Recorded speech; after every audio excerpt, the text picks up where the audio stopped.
do we do? China's building faster trains and newer airports.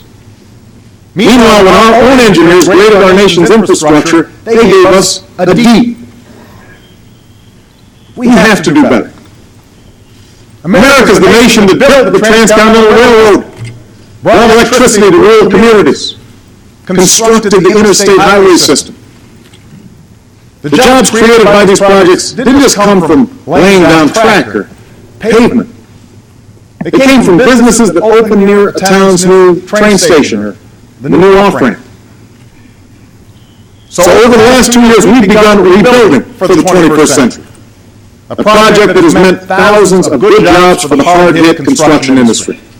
And tonight I'm proposing that we redouble those efforts.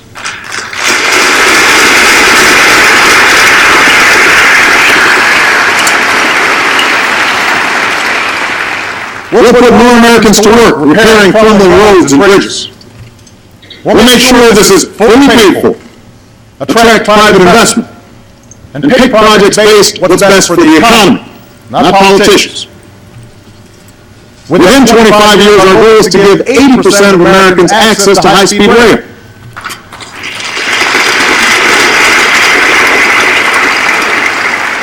This could allow you to go places in half the time it takes to travel by car. For some trips, it will be faster than flying, without the pat-down.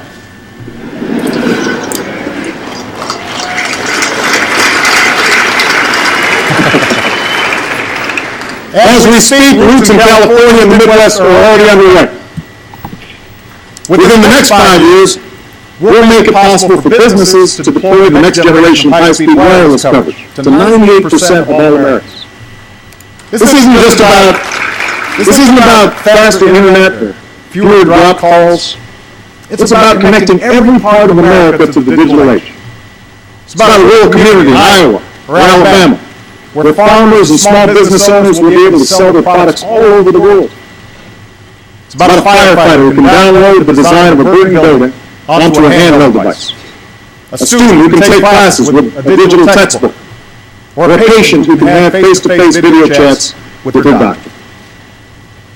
All of these investments in innovation, education, and infrastructure will make America a better place to do business and create jobs. But to help our companies compete, we also have to knock down barriers that stand in the way of their success.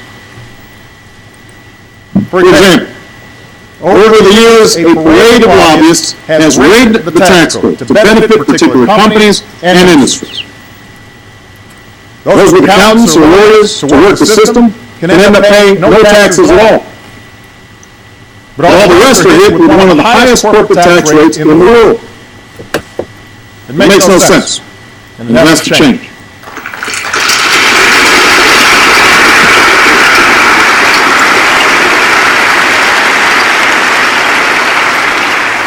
So tonight I'm asking Democrats and Republicans to simplify the system. Get rid of the loopholes. Level the playing field. And use the savings to lower the corporate tax rate for the first time in 25 years without adding to our deficit. It can be done.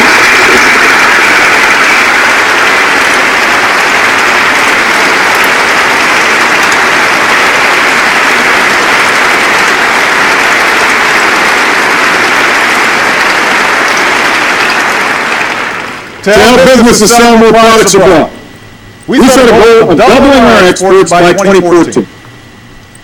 Because the more we export, the more jobs we create here at home. Already our exports are up. Recently we signed agreements with India and China that will support more than 250,000 jobs here in the United States. And last month we finalized a trade agreement with South Korea that will support at least 70,000 American jobs. This agreement has unprecedented support from business and labor, Democrats and Republicans. And I ask this Congress to pass it as soon as possible.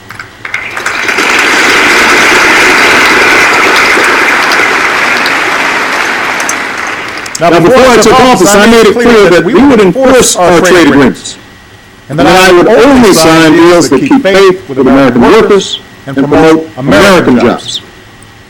That's what we did with Korea. And that's what I intend to do as we pursue agreements with Panama and Colombia and continue our Asia-Pacific and global trade talks.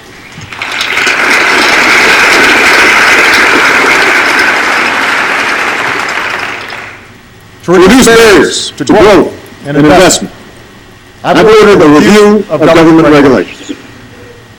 When we find rules that put an unnecessary burden on businesses, we will fix them.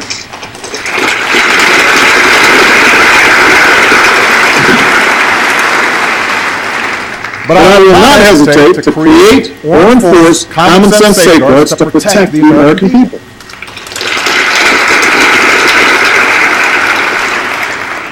That's what we've done in this country for more than a century. It's why our food is safe to eat, our water is safe to drink, and our air is safe to breathe. It's why we have speed limits and child labor laws. It's why last year we put in place consumer protections against hidden fees and penalties by credit card companies, and new rules to prevent another financial crisis. And it's why we passed reform that finally prevents the health insurance industry from exploiting patients.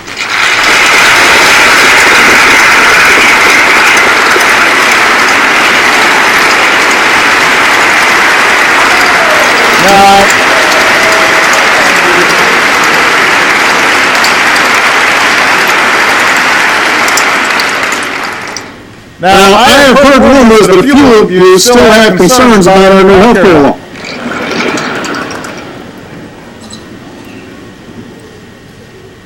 So let me be the first to say that anything can be improved.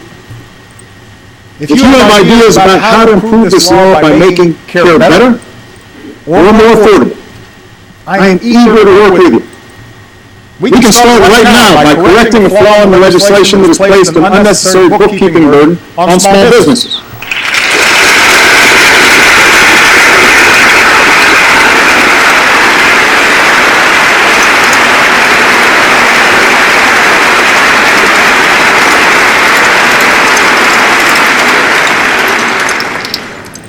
What I'm not willing to do, is go back to the days when insurance companies could deny someone coverage because of a pre-existing condition.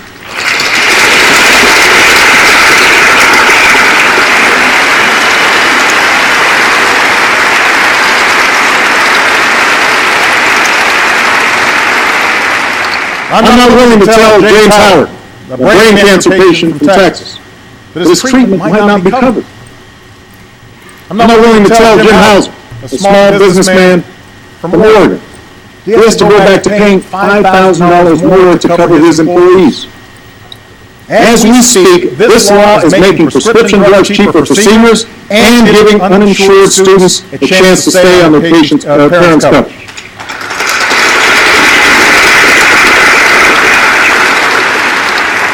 So I say to the chamber tonight, instead of refighting the battles of the last 2 years, let's fix what needs fixing and let's move forward.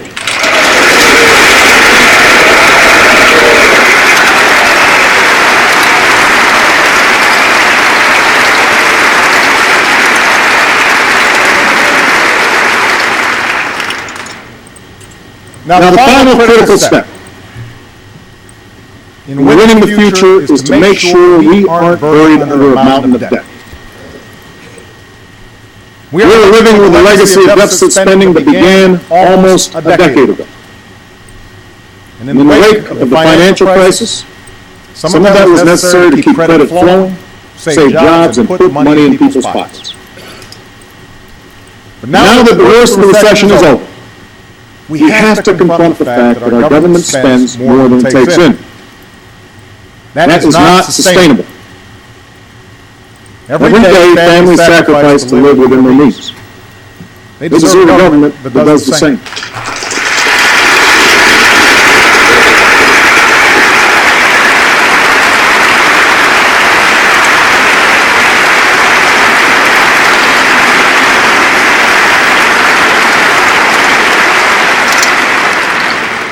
So tonight, I am proposing that starting this year, we freeze annual domestic spending for the next 5 years. This would reduce the deficit by more than $400 billion over the next decade, and will bring discretionary spending to the lowest share of our economy since Dwight Eisenhower was president. This freeze will require painful cuts. Already we've frozen the salaries of hard-working federal employees for the next 2 years. I propose cuts to things I care deeply about, like community action programs.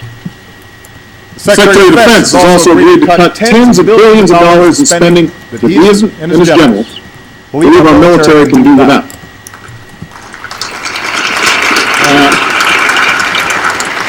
I recognize that some in this chamber have already proposed deeper cuts. And I'm willing to eliminate whatever we can honestly afford to do without. But let's make sure that we're not doing it on the backs of our most vulnerable citizens.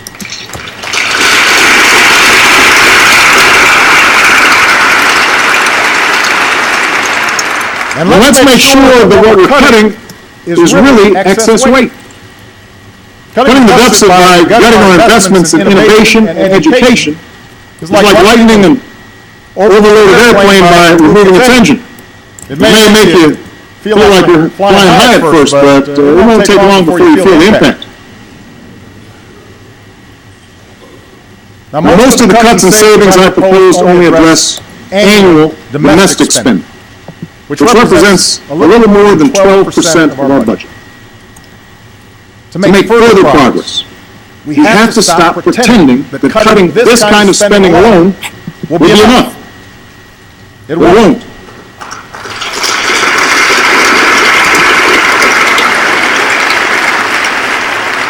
The Bipartisan Fiscal Commission I created last year made this crystal clear.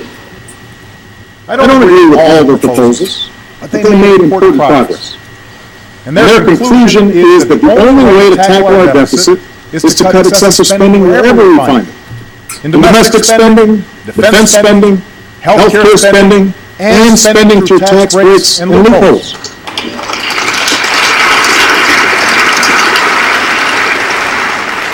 This means further reducing healthcare costs, including programs like Medicare and Medicaid, which are the single biggest contributor to our long-term deficit. The health insurance law we passed last year will slow these rising costs, which is part of the reason that nonpartisan economists have said that repealing the health care law would add $250 billion to our deficit.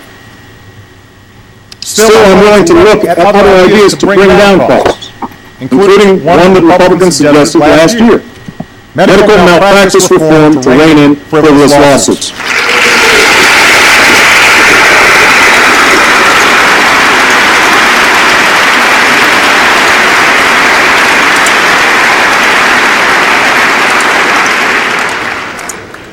To put us on solid ground, we should also find a bipartisan solution to strengthen Social Security for future generations.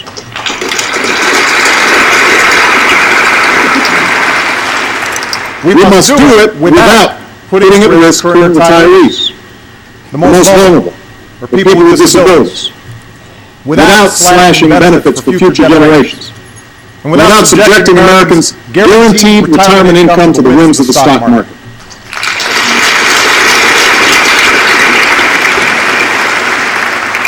And if we truly care about our deficit, we simply can't afford a permanent extension of the tax cuts for the wealthiest 2% of Americans.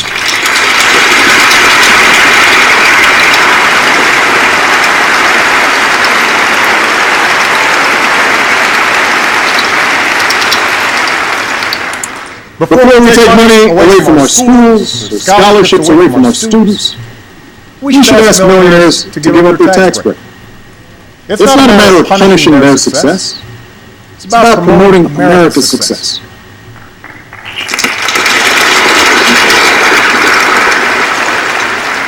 In fact, the best thing we can do on taxes for all Americans is to simplify the individual tax code.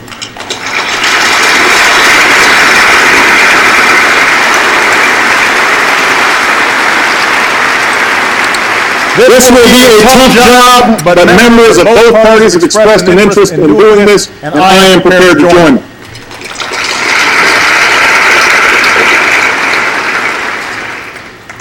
So now is the time to act.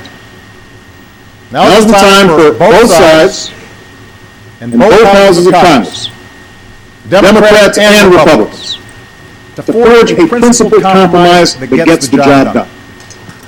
If we make the hard choices now to rein in our deficits, we can make the investments we need to win the future. Let me take this one step further. We shouldn't just give our people a government that's more affordable. We should give them a government that's more competent and more efficient. We can't win the future with a government of the past. We live and do business in the information age. But the last major reorganization of the government happened in the age of black and white TV. There are 12 different agencies that deal with exports. There are at least 5 different agencies that deal with housing policy. Then there's my favorite example. The Interior Department is in charge of salmon while they're in freshwater, but the Commerce Department handles them when they're in saltwater. I hear it gets even more complicated once they're smoked.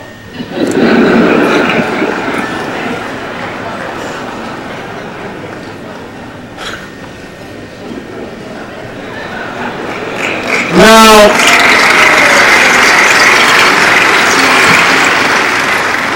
we've made great strides over the last 2 years in using technology and getting rid of waste. Veterans can now download their electronic medical records with a click of the mouse. We're selling acres of federal office space that hasn't been used in years. And we'll cut through red tape to get rid of more. But we need to think bigger. In the coming months, my administration will develop a proposal to merge, consolidate, and reorganize the federal government in a way that best serves the goal of a more competitive America. I will submit that proposal to Congress for a vote, and we will push to get it passed.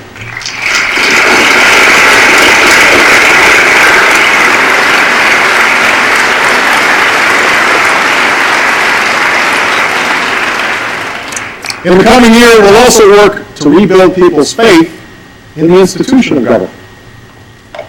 Because you deserve to know exactly how and where your tax dollars are being spent, you'll be able to go to a website and get that information for the very first time in history. Because you deserve to know when your elected officials are meeting with lobbyists. I ask Congress to do what the White House has already done. Put that information online. And because the American people deserve to know that special interests aren't larding up legislation with pet projects, both parties in Congress should know this. If a bill comes to my desk with earmarks inside, I will veto it. I will veto it.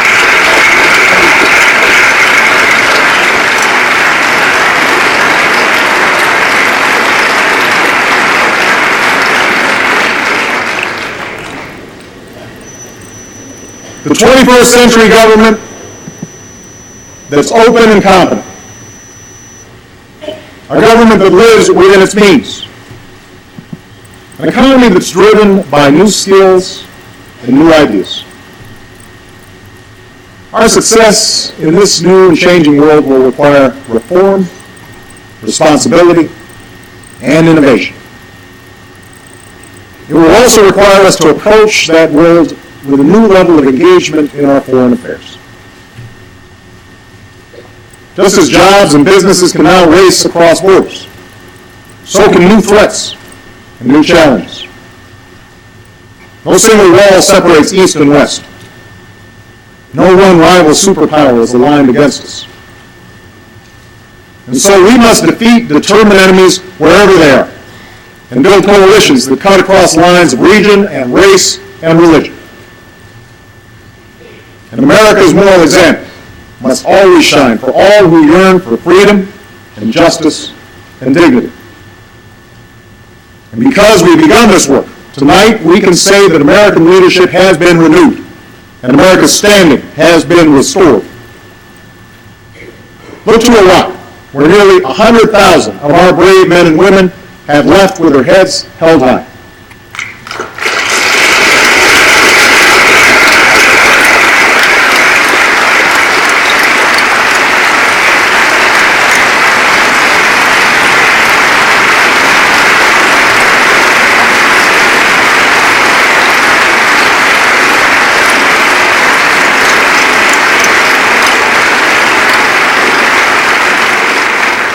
American combat patrols have ended.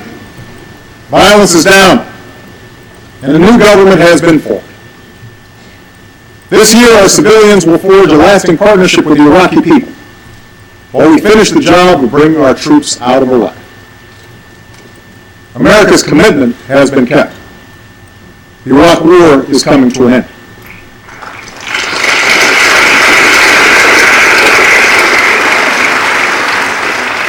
Of course, as we speak, Al-Qaeda and their affiliates continue to plan attacks against us.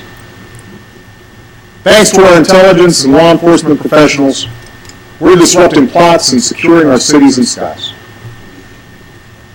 And as extremists try to inspire acts of violence within our borders, we are responding with the strength of our communities, with respect for the rule of law, and with the conviction that American Muslims are a part of our American family.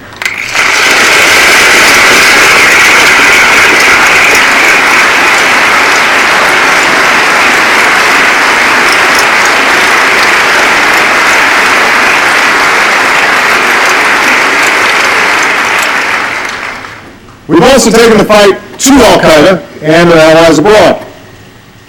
In Afghanistan, our troops have taken Taliban strongholds and trained Afghan security forces. Our purpose is clear. By preventing the Taliban from reestablishing a stranglehold over the Afghan people, we will deny Al-Qaeda the safe haven that served as a launching pad for 9/11.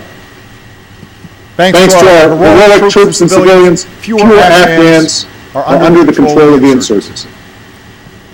There will be tough fighting ahead. It's The Afghan government will need to deliver better governance. But we are strengthening the capacity of the Afghan people and building an enduring partnership with them.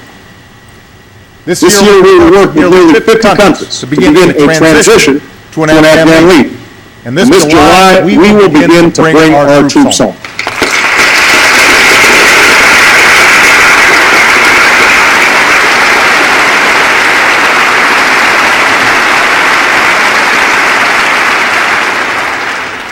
In Pakistan, Al-Qaeda's leadership is under more pressure than at any point since 2001. Their leaders and operatives are being removed from the battlefield.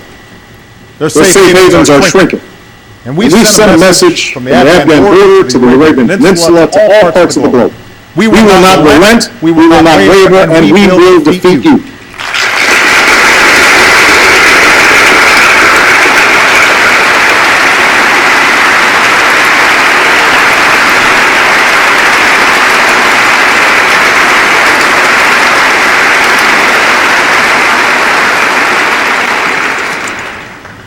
American leadership can also be seen in the effort to secure the worst weapons of war.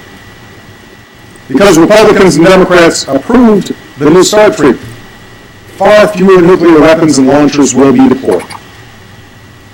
Because we rallied the world, nuclear materials are being locked down on every continent so they never fall into the hands of terrorists. Because of a diplomatic effort to insist that Iran meet its obligations, the Iranian government now faces tougher sanctions, tighter sanctions than ever before. And on the Korean Peninsula, we stand with our ally South Korea and insist that North Korea keeps its commitment to abandon nuclear weapons.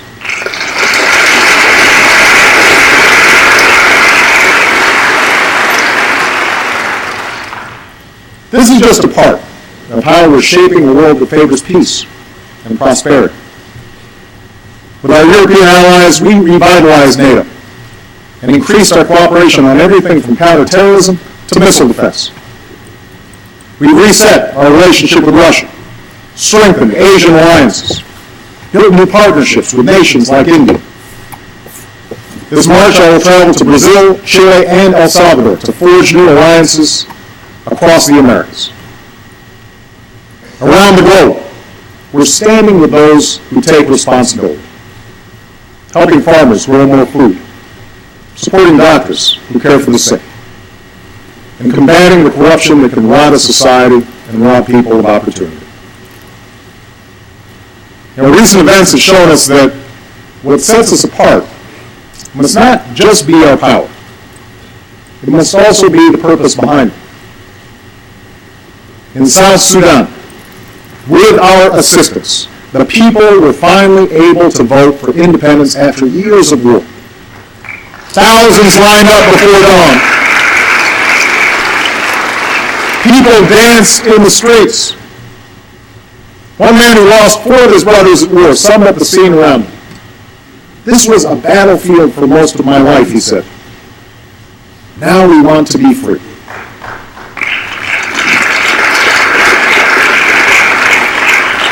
And we saw that same desire to be free in Tunisia, where the will of the people proved more powerful than the writ of a dictator. And tonight, let us be clear, the United States of America stands with the people of Tunisia and supports the democratic aspirations of all people.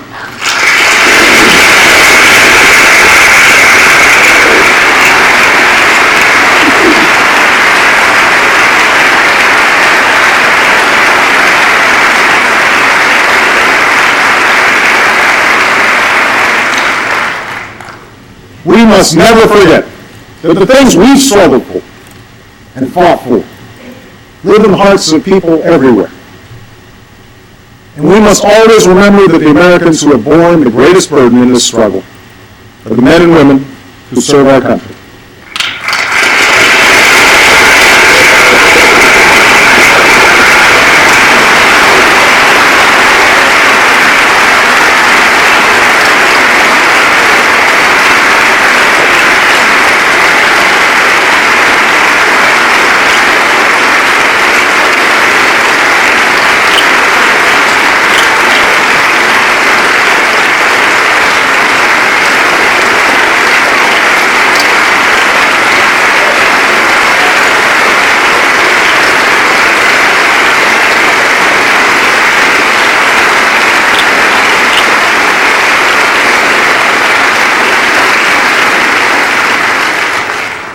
Tonight, let us speak with one voice in reaffirming that our nation is united in support of our troops and their families.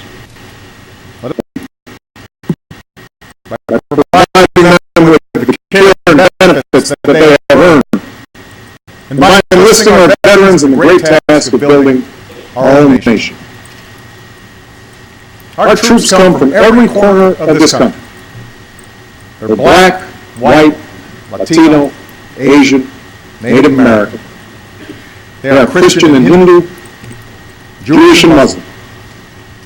And yes, we know that some of them are gay. Starting this year, no American will be forbidden from serving the country they love because of who they love.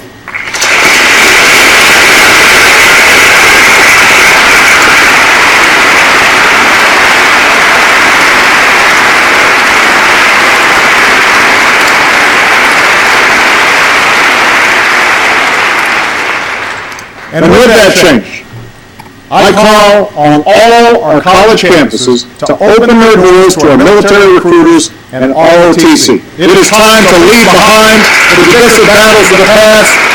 It is time to move forward as one nation.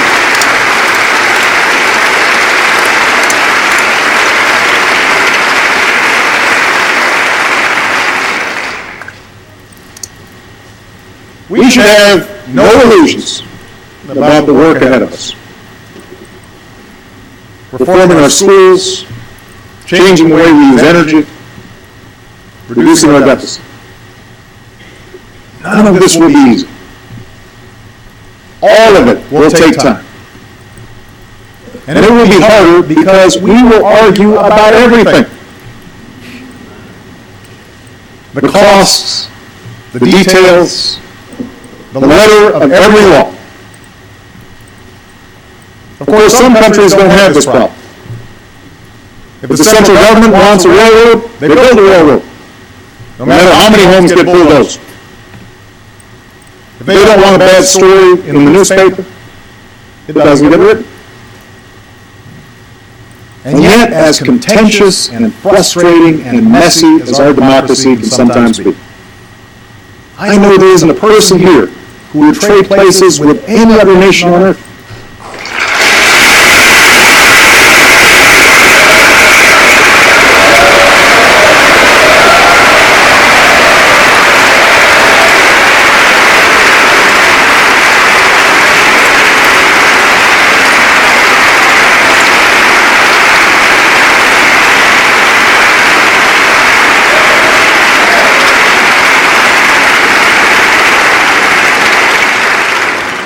may have differences in policy, but we all believe in the rights enshrined in our Constitution.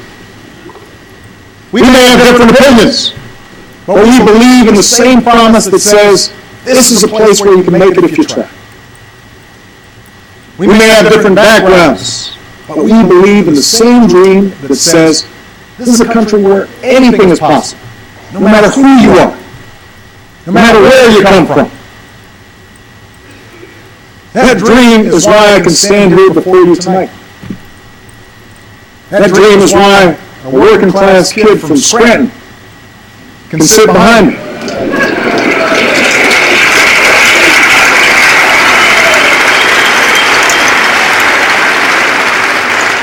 That dream is why someone who began by sweeping the floors of his father's Cincinnati bar can preside as Speaker of the House in the greatest nation on earth.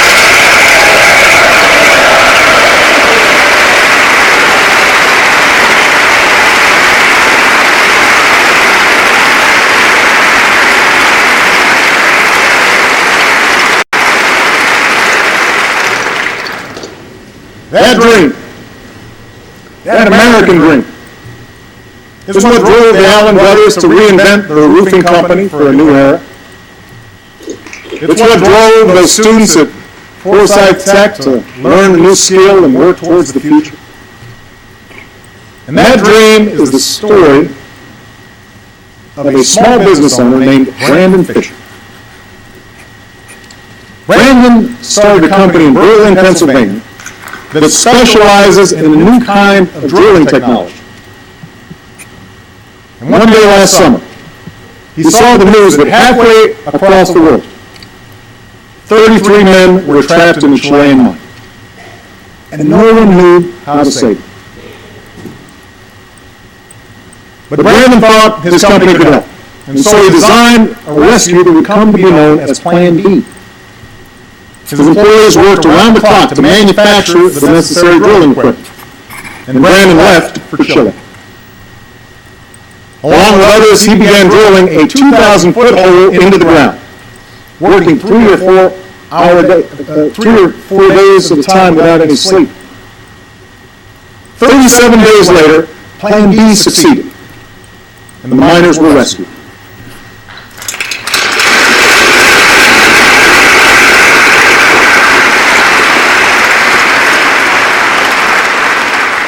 But because he didn't want all the attention, Brandon wasn't there when the miners emerged. He'd already gone back home, back to work on his next project. And later, one of his employees said of the rescue, "We proved that Center Rock is a little company, but we do big things."